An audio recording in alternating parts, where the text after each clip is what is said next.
Alright guys, so we're going to try to remove the paint on these platters. You can see they're pretty beat up just from the water damage that was on these. So first thing we got to do is we need to remove the old paint, and I purchased this stuff right here. It's Goo Gone graffiti remover.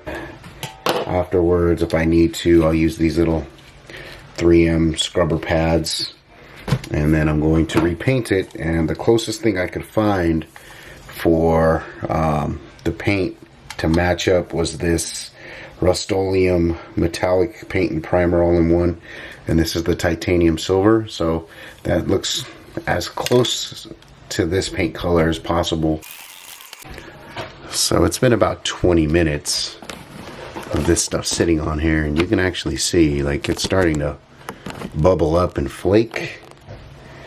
So this is working a lot better than I thought it was going to.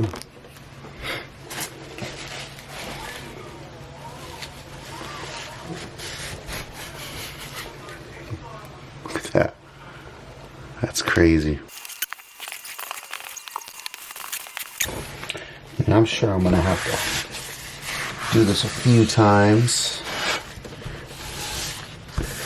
but for the first spray down, that's pretty good.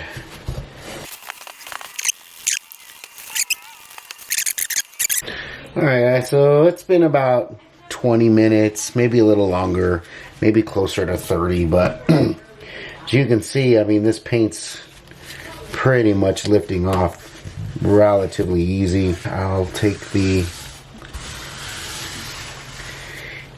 3M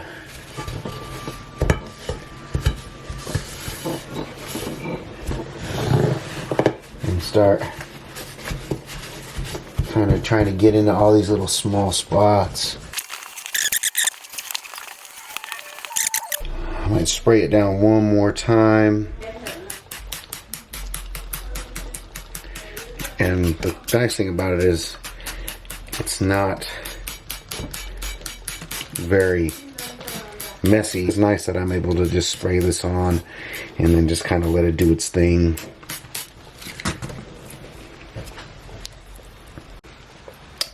So it's been about 3 sessions of me spraying the Goo Gone graffiti remover, and I'm going to wipe this down one more time with just the paper towel, and then I'll go over it one time with the little pad here.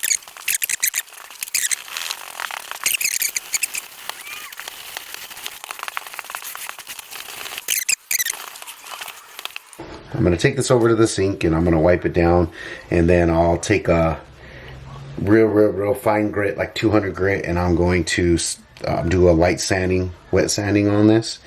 But as far as the Goo Gone graffiti remover, hands down, this stuff is amazing, man. It works really well. So it was like $10 for a bottle of that. Yes, man. So like I said, 3 sessions of this.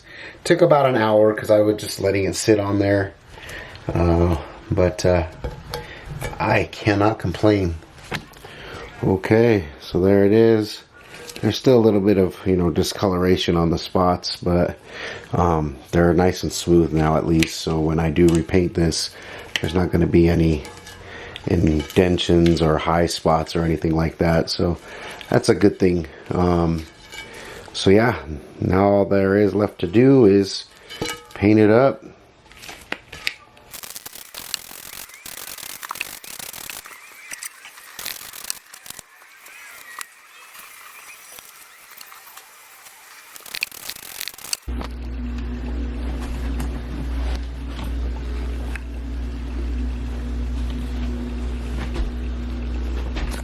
So here's the original platter.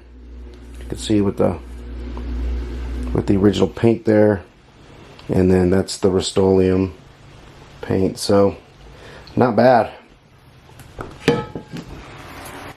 So if you're looking to repaint your VESTAX and you want to strip the paint off, this is a very good option and a good way to do it. So hopefully you guys enjoyed that video. Peace.